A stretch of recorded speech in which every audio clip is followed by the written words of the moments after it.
In a recent video, we took the water tank off this truck, the spraying unit, the control tower, the PTO, and sold that off because this truck was bought with what was supposed to be a bad engine. The story with this truck was, it was a water truck, the company owned it, turbo went bad on the truck going down the road.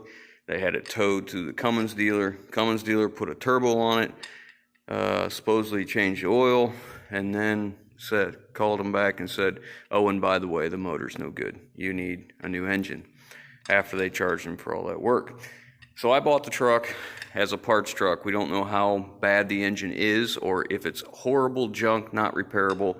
So today what we're going to do is we're going to block off that PTO and the transmission. I ordered this online. It's a plate, a gasket, and the bolts. However, these are metric bolts, and I'm not sure that's a metric thread in there, so we may have to use different bolts. But regardless, we're going to put a PTO plate on, put some batteries in it, and we're going to crank the thing over and see what we get. So let's get to it. Alright, so the reason I'm closing this up is because regardless if that motor's no good, this transmission is. And this is a 10-speed. It is obviously metric. So we're going to keep it closed up, so if we need this transmission for something else, we know that it's been closed up. Because it's been closed up the whole time until we took the PTO off, sitting in the shop waiting on this plate to show up. So that way we can almost guarantee it'll be a good transmission. We'll have to top the fluid off because we lost a little bit. We'll get to that. Put the right torque spec in here.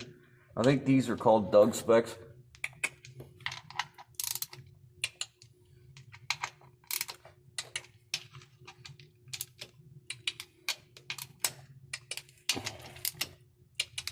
Okay, all right, now we'll top off the fluid and then start on the batteries. Look at how bad that is. Look at the rust. And this is one of the ECM terminals here. I wonder what the backside looks like.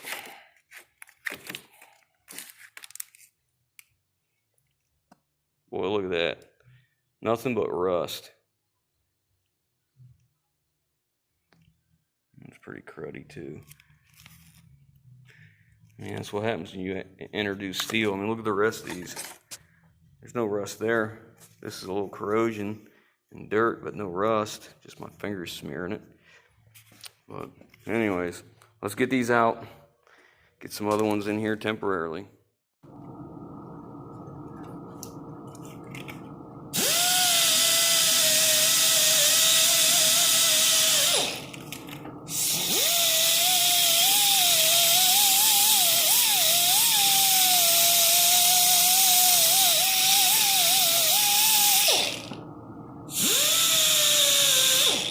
Be amazed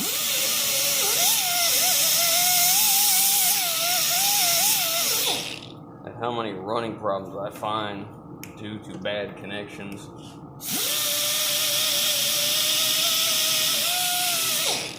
Majority of the time, it's not a factory connection. It's one that someone has repaired before.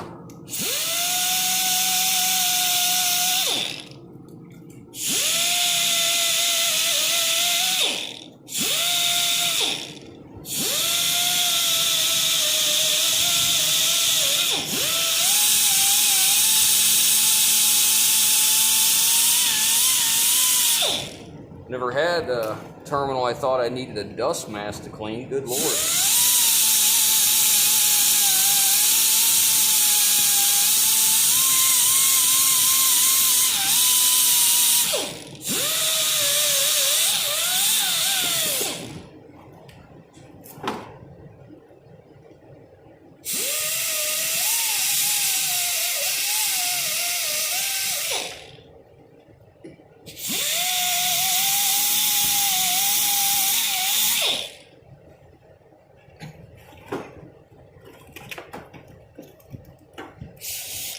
Man, look at that rust ring embedded in there. Might have to change the cookie out.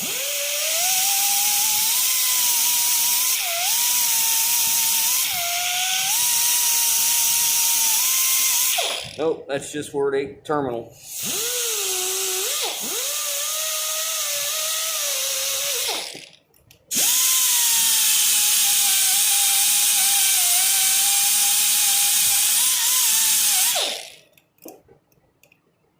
That's just awful. I don't want to go any thinner because that's already thin. Might just try and clean up.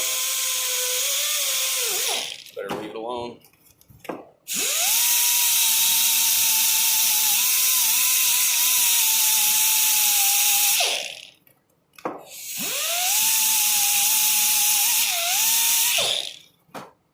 Okay, now these are the jumpers that go between the batteries. Get them cleaned up.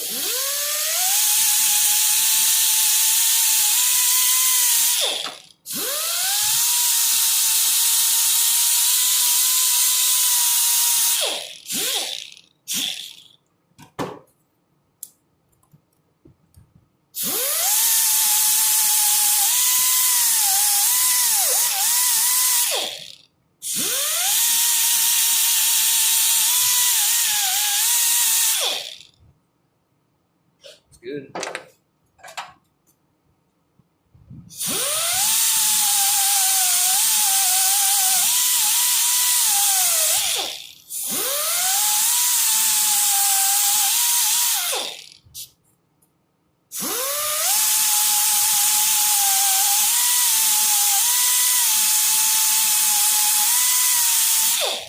I'll tell you what, that sucker wasn't make much contact, was it?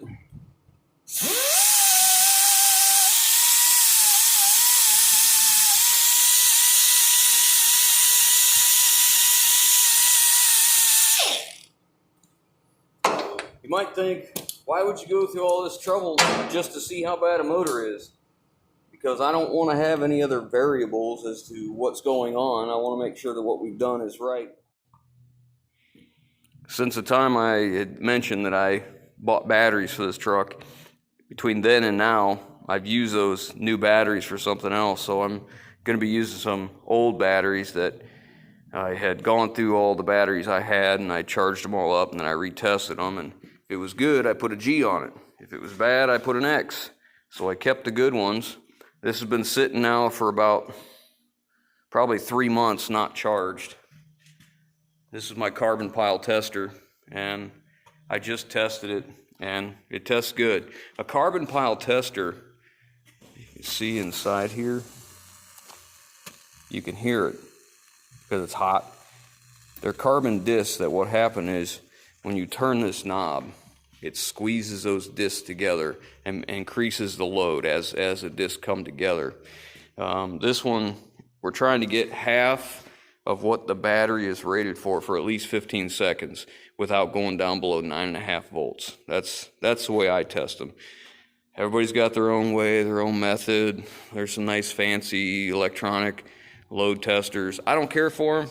Give me simple. Simple's reliable. I can control the load. I can see and smell the load because it heats up. You can see the smoke. And this one tested out to be okay, so we're going to slide it in and get another one. But just to give you an idea of what it looks like, watch the smoke coming out of here when I crank this load on. Take a minute to heat up. That's why it's vented there. There you go.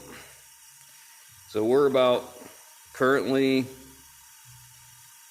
375 amps is what I'm peeling out of there, and I'm just about 9.75 volts. So that'll be good enough for what we're doing. Let's get the next one.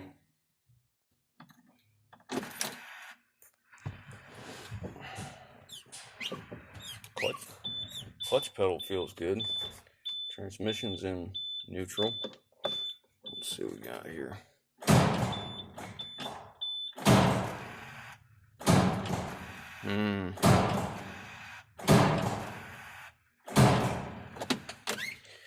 Well, wasn't exactly what I was hoping for. Sounds like the starter's not turning, so next we need to find out if it's the starter not turning or if it's what I really think it is. So let's look at the starter, make sure we got a good connection. Make sure it's not arcing down there when we hit the key and loosen connection. And then we'll move on from there to what I really think the problem is. Let's move on.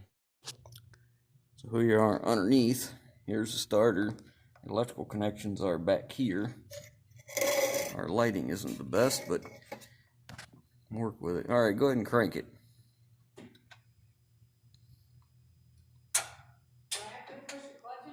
Yeah, push the clutch in.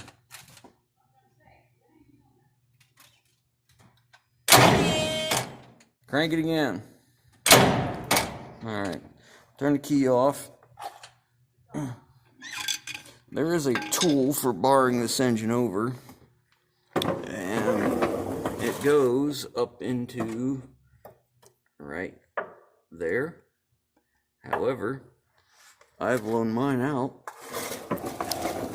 And it has not come back, so we're going to use this hole in the bell housing. I think this is used for like a crank sensor on some or what have you, but it goes right to the teeth of the flywheel. Let's see if we can get you some light in there. There you go. So we're just going to make sure that the engine can turn over before we go too far here. Oh yeah. Yep. She turns over just fine. Okay, so let's investigate a little farther. So I put a mark on the bottom crank pulley, and we're gonna see if it turns. He's gonna turn it by hand and see if it turns all the way around. Yeah, it's moving.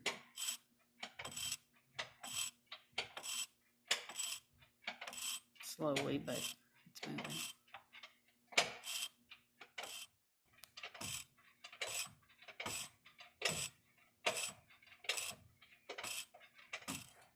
Is your arm tired yet? Yeah. I'm sure. I can. It just got really hard. Okay, I think I can just see the mark at the ready to come up.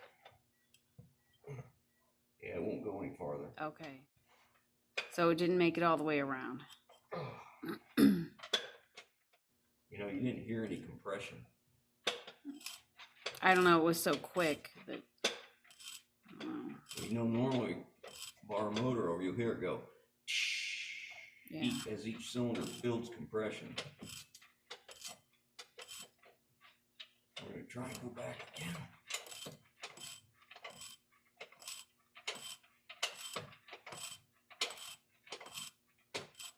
Yep, same spot, stopped. Mm-hmm. Yep, so something's severely wrong with this. Because we should be able to roll over 360 degrees. And there's no compression. Which leads me to believe something internally has broken. So we're going to have to drop the oil pan and see what we can find. So I'm going to have to drain the oil out. First, we're going to get this thing up in the air because I'm not going to try and do this close to the ground. So let's get the back end down, the front end up.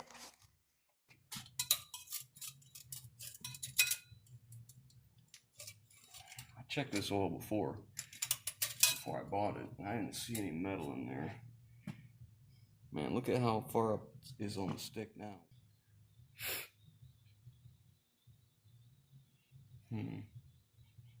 Doesn't smell like diesel fuel. Doesn't look like coolant either. It's way over full. So. What's that noise?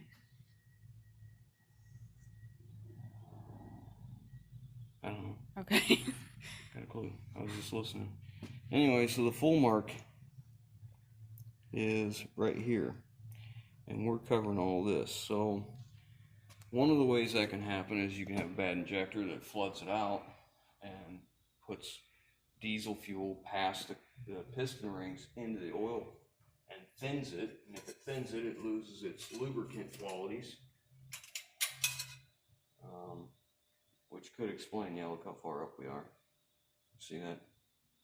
We're clear up here, and we need to be somewhere down here. So it's probably a few gallons over full on oil. But the oil doesn't smell like diesel. And supposedly the Cummins dealer did an oil change. You know, I think somebody's mistaken on the oil change because that's an old oil filter. Look at that. It's right here. Get a light down there. Look at that. That's the oil filter right there. That ain't been changed. No. Now, why in the world would you put that on it? See, this is a problem when you buy something and it's not from the shop that did the work, because that turbo they said was brand new, and supposedly they put that on and then told them it needed a motor. Well, how in the world did they get to the point where they needed a turbo unless it was a physically visible failure? But that looks like it's been hot enough that it's been ran. So maybe they got the turbo on it and they ran it, and then the injector let loose or whatever. I don't know. But let's drain the oil and see how much oil's in it, and two, we'll see if there's anything else in it on the bottom, like water, coolant, whatever, laying on the bottom. It's not showing up on this dipstick, but doesn't mean it's not in there. So let's see. See this? Yeah. Come over on this. You see the color of that? That's coolant. Yeah, I can see it. It sure isn't dark like oil. Nope, it's coolant. There's why we're over full. So what we'll do is we'll let this drain like this until all the coolant comes out, and then we'll close that, swap buckets so we don't have contamination, because coolant sits at the bottom of the oil pan and oil will sit on top of it. So once this starts to become oil, we'll just stop, but it's probably going to fill this bucket. So we'll let it drain and come back. So we drained out about 3 gallons of coolant. Can you see the oil there? Mm-hmm.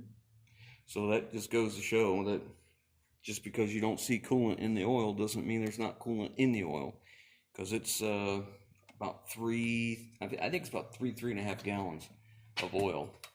So, or antifreeze, I mean coolant, engine coolant, the red stuff. So now we're gonna go ahead and drain the rest of the oil. But we do that so that you get the coolant out first, so you can dispose of it properly, and then the oil comes out separately. And you do it by turning that down slow, so the coolant can come out of the drain slowly instead of rushing out with the oil.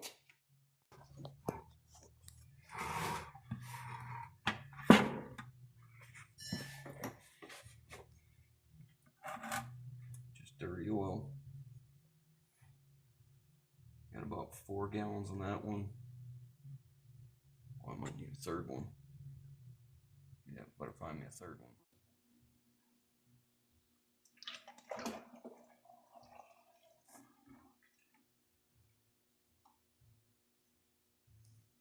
Run, lighten the load on that bucket, so we go put it in our waste oil tank. It'll be easier to empty it, with half a bucket and not make a mess. So let's go out there and drain this, dump it.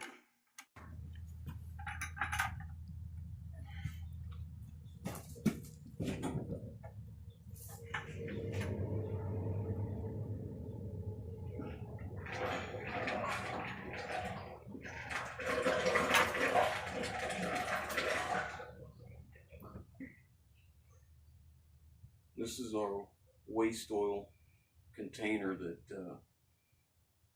we put, of course, all our used motor oil in, transmission fluid, no coolant at all, because a friend of mine uses it for his waste oil heater, and any of that coolant will mess up his heater. So we got to be very conscientious of what we put in here.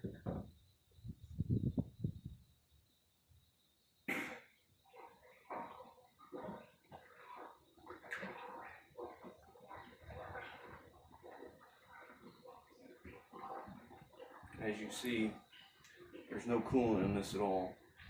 This is all oil.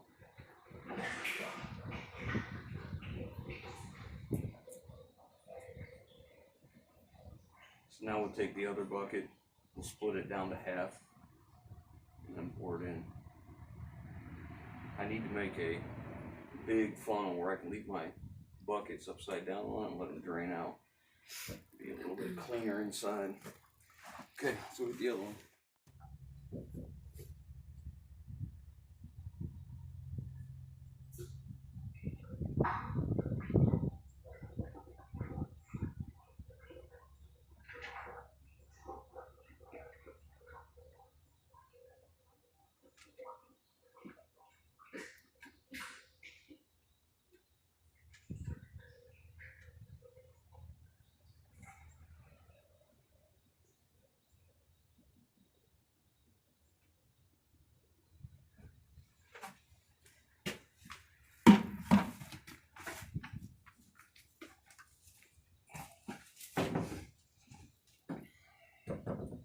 I'm about ready for lunch.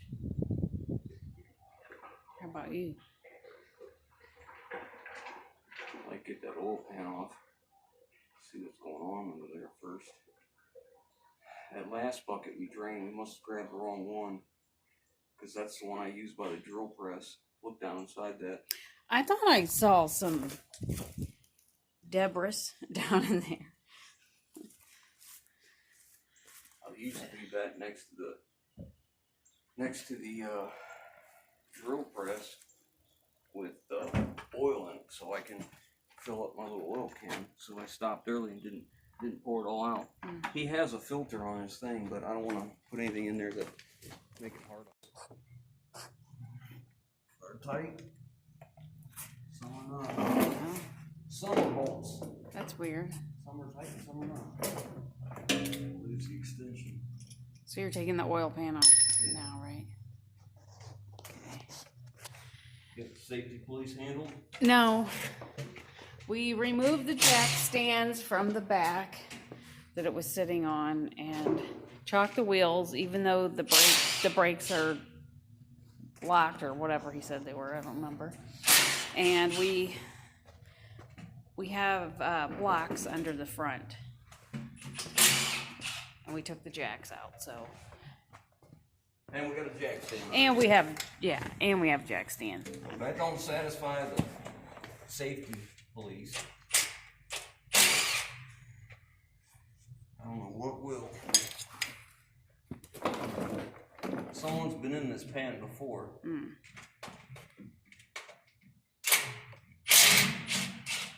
I love getting crap. So we're using sawdust down here for a reason. This is going to be an oily mess when I drop this pan. And rather than using traditional clay oil dry, I'm using sawdust so that it'll absorb the oil and it can still be burned. Instead of having to put oil dry in the trash or whatever. I'd like to find one of those oil drains that they're on wheels and they have a handle, and you can roll them underneath the truck, drain the oil out, and then you hook it up to air pressure and it pumps it out. Wow, that'd be nice. Yeah. Even just the rolling under the truck part. Yeah. Would be great. Yep.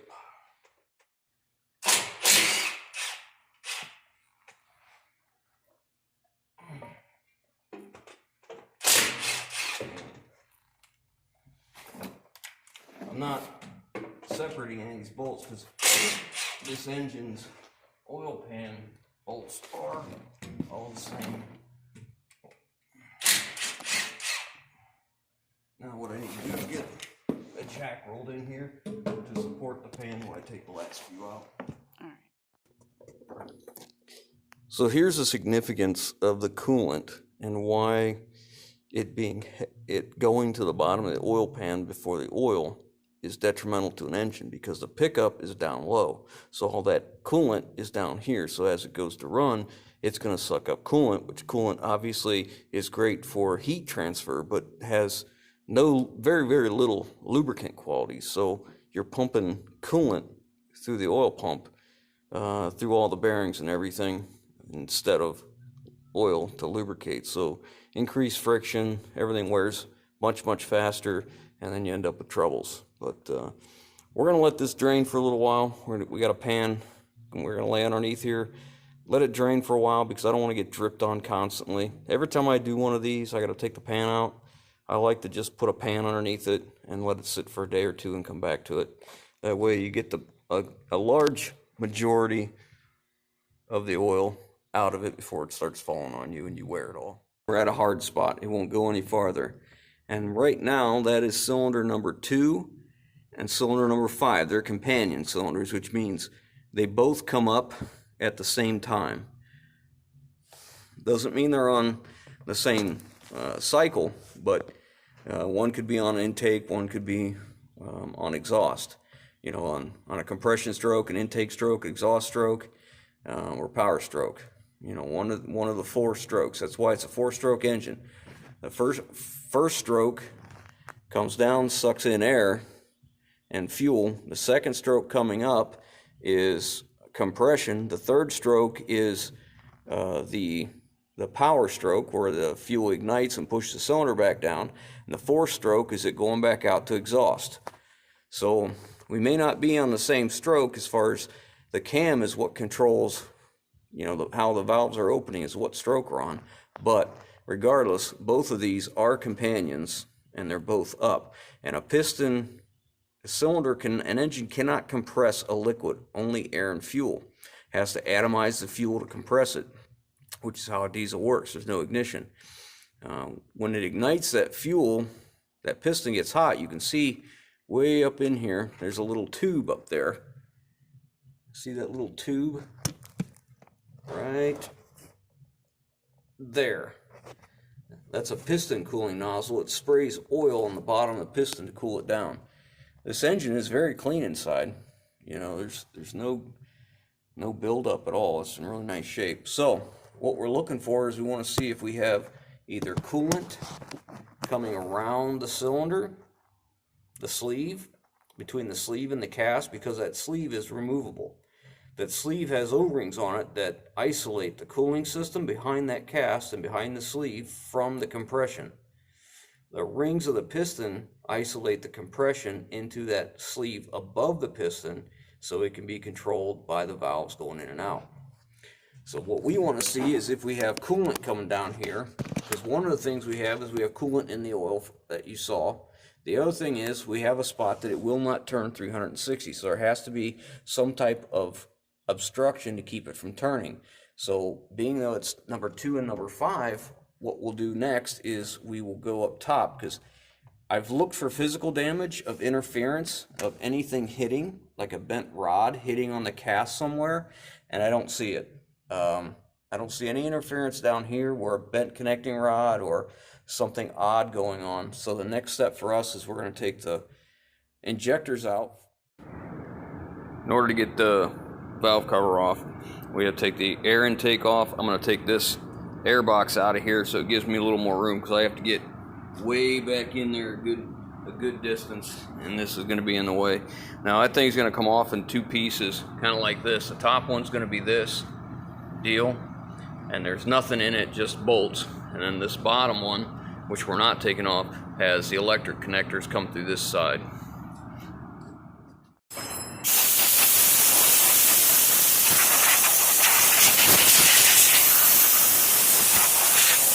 We're gonna take a blowgun, blow all the dirt all the way around it, get it off of here before we take this off, because I don't want that crap in the motor. Even though the motor's got issues, we don't want to add to it. Could be a nut or a bolt laying in there. We want to make sure nothing falls in, that we pull the cover off, and then all of a sudden you hear ta-ting ting, and then you have no idea what it is or where it went. Well, we found our obstruction. This is cylinder number 1. So this would be probably the, let me look here.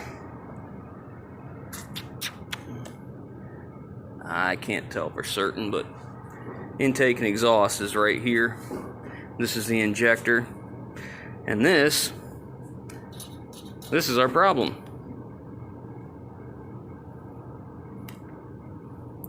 The spring has come loose, and let's see how much carnage is down in here. There's the bridge for the valves, which I can't seem to get out of there. This is the rocker for that cylinder, which is upside down due to gravity. And shoot, it looks like it's in okay shape. There's the push rod jammed down in here.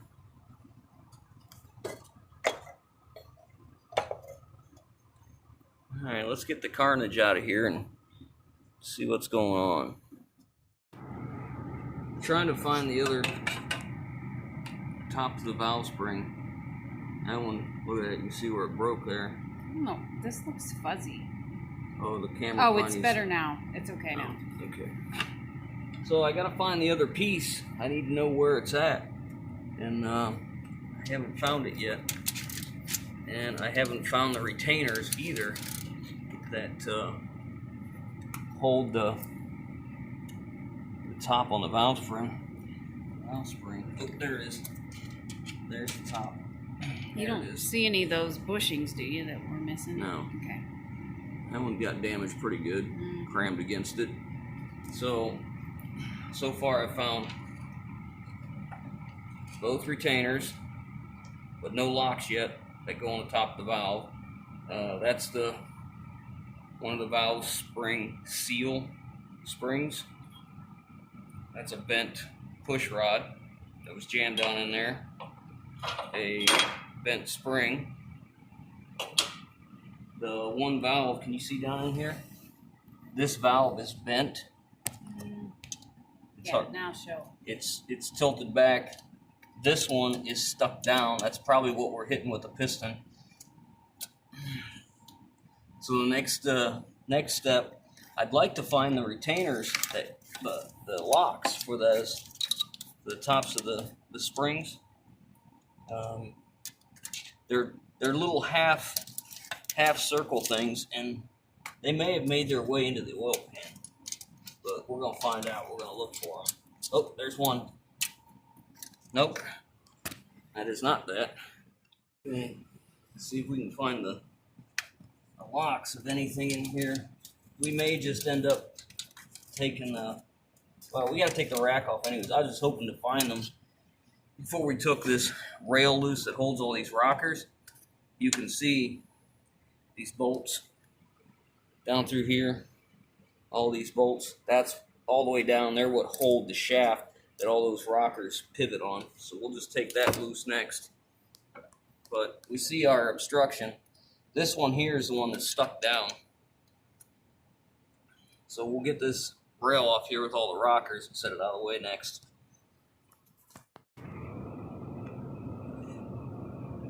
So this is the bent push rod,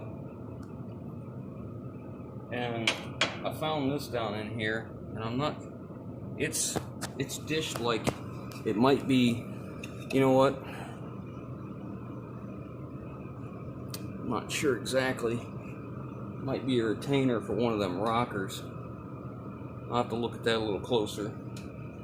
I still haven't found the keepers. Look here, this spring's ready to pop out, that keeper.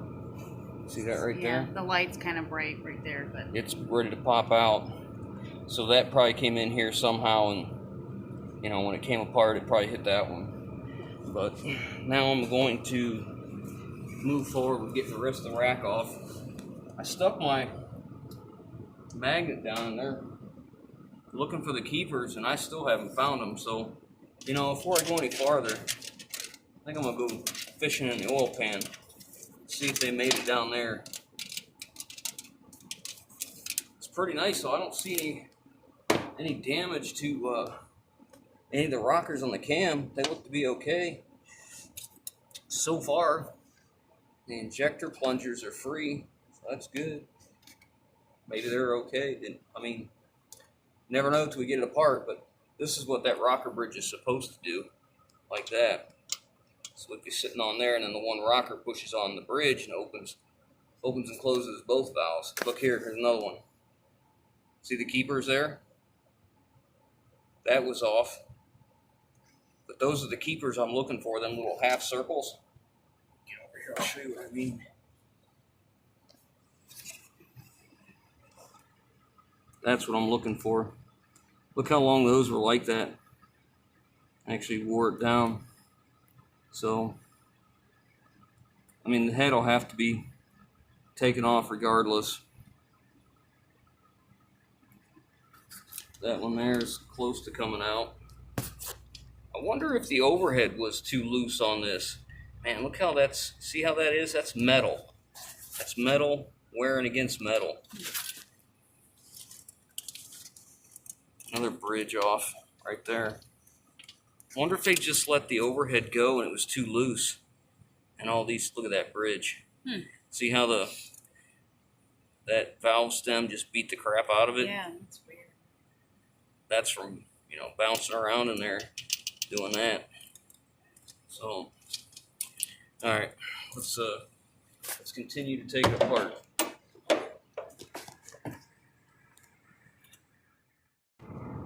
This is the valve guide and the valve stem seal. Look at this. It's broke. It's broke off and bent. This one's bent and stuck. Won't move. Wow. Yeah, but that could be the top of the piston, or it's just bent and we're stopped in there. Well, that one's okay. I probably ought to, when I go to lift this, well, I guess it's not going to matter because we're not going to crank it over. I was going to say this could fall down in the cylinder, but the head's coming off, so it doesn't matter. All right. No time like the present. Got that rack all out of there, and then I noticed this. That bridge must have came up and smacked that connector and broke it. So we'll probably have to doctor that connector. It looks like this end of it's okay. I also found, I got back here and I wanted to go take the bridge off. As soon as I took the bridge off, the retainer popped out. That one was loose too, and that's cylinder number 5. So 2 and 5 are the ones with the obvious problems. 2, 3, and 5. So now we're gonna pull the injectors out. You take these 12-headed 12-point bolts here, take them out, slide it back a little bit, and then pop the injector out. So that'll be next. I got the injectors out, I got the wiring harness loose. Everything is off on that side of this rocker box half. Now we're working on this side, and I've got so far I've been working over here. I've got jump down in here. I got the coolant tube off that I fought on the other truck. This coolant tube's out. I just took the turbo out, and that thing was shoving a lot of oil out the tailpipe. And then I realized that this turbo, this is a coolant tube, a coolant hose here, and there's a hose that comes off the thermostat housing area down here. That's a coolant tube, and then the oil is here and over here. So it's possible that turbo sucked in a bunch of coolant, which is why it would have been low. Sucked in the coolant on the intake side, on the compressor side, not the exhaust side, and shoved it into the engine, and could have hydrolocked 2 and 5 at the same time, companion cylinders. I'll show you the shrapnel we got from the motor. Alright, so I got the wiring harness pulled off on that side. It's over here. This is the number 5 injector, and as you can tell, the tip has been smashed. I'll show you what one of the good ones looks like, so you can see. But you would think that's metal, like maybe one of the valves broke off. But that is cylinder number 2. Here's cylinder number 1. You see how it's got the point still on it right here. Here's 3.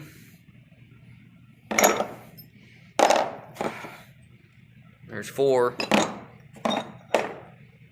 And there's 5.